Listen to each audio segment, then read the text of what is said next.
თუ კი ადამიანი საკუთარ თავში, საკუთარ სულში ვერ იხედება და ეტაპობრივად არ ახდენს მის განწმენდას, ასეთი ადამიანი იძირება ჭაობში, სულიერ ჭაობში.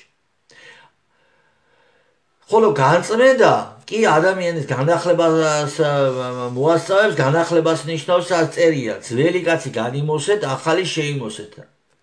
ამას ეს წმინდაწერი ასე გვასწავლის.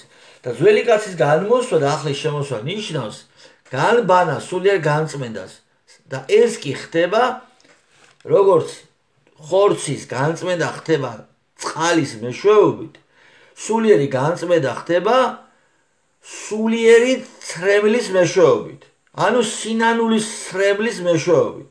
თუ ჩვენ ესეთ რამე არ გვაქვს, ესე იგი ჩვენ ვერ ვახდენთ განახლება განწმენდას. იგივე შეიძლება ითქვას ერზედაც, ჩემო ქართველებო, ჩემო ძვირფასებო. ერზედაც იგივე. მე ვფიქრობ, რომ შემთხვევითი არ არის, რომ ერს ამა თუ იმ გზებიდან უკიჟინებენ, რომ რა მაგარი ვართ, ქართველები რაღაცა ქართულია და რაღაცა ქართული და ადამიანებს გარკვეულ ნაწილს ეუბნება ამპარტავნება. ნახეთ იონა წინასწარმეტყველის მაგალითი. იონა რომ გააგზავნა ნინევიაში ღმერთმა. გააგზავნა რომ ნინევია იმხილებინა. იონას არ უნდოდა იქ წასვლა, რადგან ნინეველები არ უყვარდა. წავიდა სხვა მმართველებს ვარაყ მე ღვთისგანგებით მაინც ნინევიაში აღმოჩნდა ვეშაპა გადაყლაპა და მერე ნინევის კუნძულზე ამოაგდო. ეს მოკლედ რო ვთქვათ. მაგრამ ნინევიაში რომ მივიდა იონა, რა ლაპარაკი დაიწყო იონამ. რაც მაგრები ხართ, ნინეველები ხართ, ნინევიდან არის მთელი ცივილიზაციის კაცობრიობა და ასეთები ვარ და ისეთები ხართ თქვენ და დედა რა კარგი აქ რომ მოვედი და რა კარგი ხინკალი იცით და რა კარგი ხაჭაპური და ყველაზე საუკეთესოები, ასეთ რამე ილაპარაკავითო. ამხილა ურჯულოებაში, ამხილა ღვთისგმობაში, ამხილა ღმერთის წინააღმდეგ ცხოვრებაში. ეს არის ღვთის ქმედება, ღვთის დავალება ეს იყო სწორედ. ასე რომ ჩემო ქართველებო, ვინც გეუბნებათ რომ რაც მაგრები ხართ, ქართველები ხართ. და მეორე ფრაზა ძიმეცოდვებში ხართ ქართველებო, საკუთარი შვილების სისხლში ბანაობთ. რომლის მთქმელს უყვარხართ ქართველო, დაფიქრდი ამაზე. რომელს უფრო უყვარხარ, რომელიც ცოდვაზე მიგითითებს, თუ რომელიც ქებადიდებაშია შენს ქებადიდებაში, რომელს უყვარხარ. რომელიც ცოდვას მიგითითებს, იმას ხო უყვარხარ, არა? რატომ მიგითითებს, აბა, რომ იმ ცოდვაში აღარ იყო, ამოხვიდე იმ ჭაობიდან, იმ წუმპედან, იმ ჭუჭყიდან, იმ საშინელი მკვლელობიდან და ასე სხვა ცოდვიდან. მოდი შევაფასოთ ახლა ჩვენ ზნეობრივი სულიერი კუთხით რა გვჭირს ქართველებს. ამას რომ ვამბობ, ვიღაც შემეკითხება, წმინდანები არ არიან, აბა, რაღაც იბერული კილოთი ვთქვი ახლა. ბიჭო, წმინდანები რო არ ყავდე ჩვენ, ქვეყანა აღარ იარსებებდა. მაგრამ წმინდანები რო არიან, მერე შენი ურჯულოება ამით რა? იმის წმინდანობა შენ გადაგარჩეს ღმერთის წინაშე რო წარდგები. და შევხედოთ რა ცოდვებში ვართ. საკუთარი შვილებს ხოცავთ. და მერე უბრალოდ კი არ ხოცავთ საკუთარ შვილებს, კი არ ვკლავთ უბრალოდ. ინტერნეტმა გაჭედა მგონი. ხო. ამას ვიდეო გაიმეორეთ რა ინტერნეტი იყო გაჭედილი. კი ბატონო. რა ზნეობრივ ცოდვაში ვართ ჩამოგითვლით. საკუთარ შვილებს ხოცავთ, საკუთარ შვილებს ვკლავთ. და უბრალოდ კი არ ვკლავთ ჩვენ შვილებს. ფულს ვიხდით, რომ შენი შვილები მოკლან. ხვდებით ალბათ, რასაც ვამბობ, საკუთარ შვილის მკვლელობაში ფულს ვიხდით, კაცო. და მას ვაკეთებთ, იშვიათი ოჯახია დარჩენილი. საკუთარი შვილი ნაკუწებად რომ არ ყოფდეს დაჩეხილი და გადაყრილი. ამას რო გეუბნებით, ბიჭო, ამას იმიტომ გეუბნებთ, არ მინდა ეგეთები რო იყოთ. და ეს უნდა დავფიქრდეთ, უნდა შევინანოთ, რამ გადაარჩინა ნინევია ღვთის საჟელისგან. იონამ რო ამხილა, მათ მიიღეს ეს მხილება, ჩემო ქართველებო, მიიღეს ეს მხილება. მართლაც გვეუბნება იონა ეგეთები ვართო. თავზე ნაცარი დაიყარასო. ნაცრის დაყრა თავზე რელიგიური თვალსაზრისით ნიშნავს სინანულს. სულიერ სინანულში ჩავარდნენ. შეინანეს საკუთარი ცოდვები, აღიარეს ეს, გამოსწორდნენ და შედეგად ნინევია აღარ დაისაჯა. ამან გადაარჩინა ნინევია პირველი იონას მხილებამ და ამ მხილების მიღებამ მიიღო. თუ აი ნახეთ დავით მეფე მეფსალმუნე, როდესაც მძიმე ცოდვაში ჩავარდა. თავის მეგობარი რომ მოაკვლევინა და მისი ცოლი დაისვა ცოლად. ნათან წინასწარმეტყველი შედის მასთან და ამხელს. ძალიან მარტივი იყო მეფე ბრძანებდა და ნათანს თავს მოჭრიდნენ. მაგრამ ნათანმა ეს გააკეთა, იმიტომ რომ ღვთისკაცი იყო. სიკვდილის ამჯობინა მეფე ემხილებინა. სიკვდილის კი არ შეეშინდა. მლიქვნელობა კი არ დაუწყო მეფეს. დედა რა კარგი კაცი ხარ, მეფე მეგობარი თანამებრძოლი რომ მოკალი და ცოლი წაართვიო. ცოდვაში დედა და რა კარგი კაცი ხარ, შენო რა ლამაზი თვალები გაქვს, რა კარგი კაცაცია შენ ცოლს რა ლამაზად გამოიყურებაო. რომ ვემლიქვნელებით ქართველებო. ამას სოფლის ძალაუფლებაში მყოფებს. და როგორც კი თანამდებობაზე აღარ არის, მე აღარც კი გვახსოვს მისი მდგომარეობა.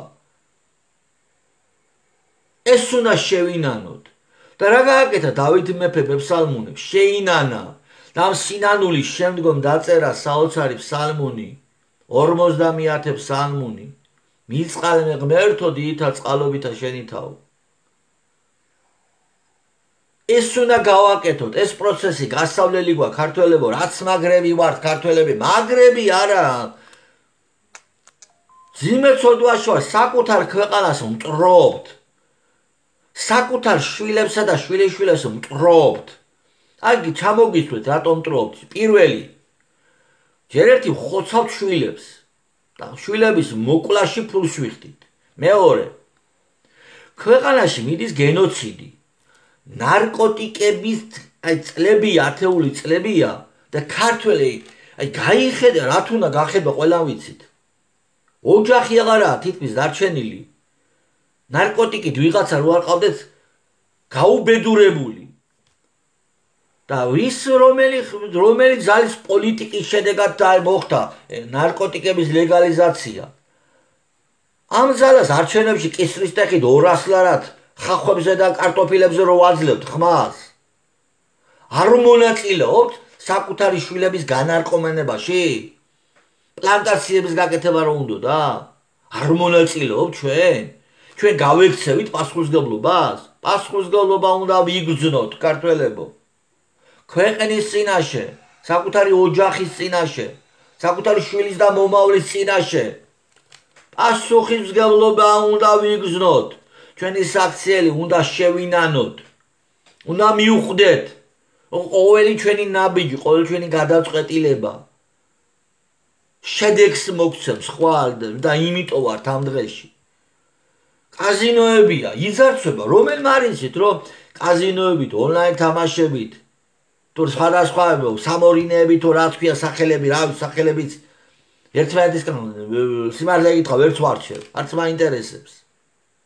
რომელმა თქვენցაგანმა არიცით, რომ მათი მეშვეობით რომ იძარცვება, მილიარდობით ქონება რომ იძარცვება და ქართველები იძარცვებიან. არა მარტო ქართველები, მაგრამ მე როგორც ქართველი ქართველებს პირი ვარ. ჩემი ერს მიმართავ. რომელმა არიცით, რომ იძარცვება ქვეყანა და ვინ აკეთებს ამას? ან ვის შეუძლია ამის გამოსწორება? ან ვინ მისცა ყველაფერს ამას მწვანე? ვინაც ეს აკეთებს, ვინც აკეთებს ამას? მის მიმართ ტაშისკვრაში რო ვართ, მლიქვნელობაში რო ვართ, მაამებლობაში რო ვართ, ყველანაირი ფსიბინძურის გაправებაში რო ვცხოვრობთ. თქვენ ვინმეს გონიათ, ეს არ მოგვეკითხება?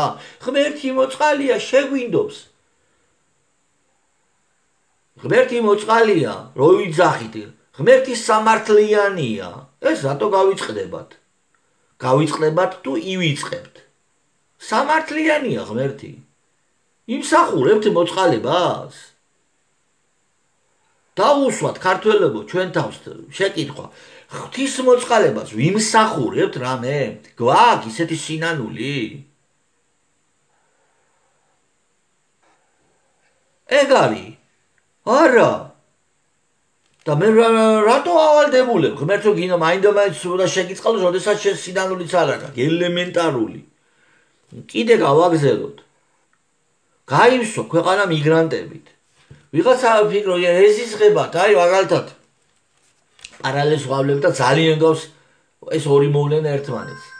წლების განმავლობაში ლგბტ პროპაგანდის წინააღმდეგ რო ვიბრძოდით.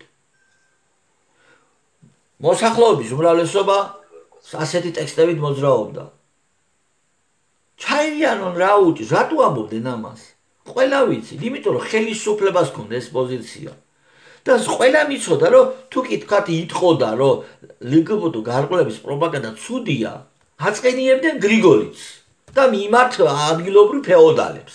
და მე იმათთან ერთად დალაგება და ფულის კეთება და ხელფასები და ტენდერები და ის აღარ იქნებოდა.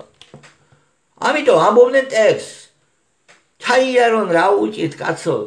გაზეპირებულ ტექსტს, ერთი და იგივე ტექსტი ძახს. ახლა კომენტარებში რომ დააკვირდე.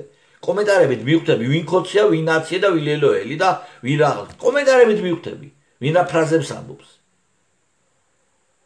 და დღეს უკვე სად არიან ეს ხალხი? დღეს როცა უკვე ჩვენი ბრძოლის შედეგად ლგბტ პროპაგანდა ასე თუ ისე რაღაც ფორმით აიკრძალა. დღეს ესენი ყელყელაობენ, თითქოს ეგენი მაგარი მებრძოლები იყვნენ. ფარისევლობაა ეს. ამას რო გეუბნებით, ჩემო ქართველებო, კი არ მეზიზღებით.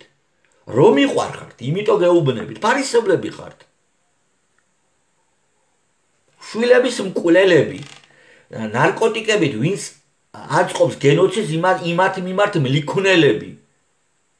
ვინც კაზინოებით ძარცვავს ქვეყანას იმათ მიმართ მლიქნელები. ესეთები ხართ. ვართ ასე ვიტყვი. ნუ მე ჩემი ცხოვრება ხილებით მაგ გატარებული და ჩემ თავზე ნამდვილად ვერ ვიტყვი. უბრალოდ სამართალიანი არ იქნება. შევარდნაძის მთავრობა იქნება, თუ მიშა მთავრობა, თუ ბიზნეს რეჟიმი, ხელისუფლება, ყველა მთავრობას ვამხელ. არც მთავრობასთან მიმართ მლიქნელობაში არ ყოფილა და ვერ ზედმეტი თავდაბლობა გამომივა.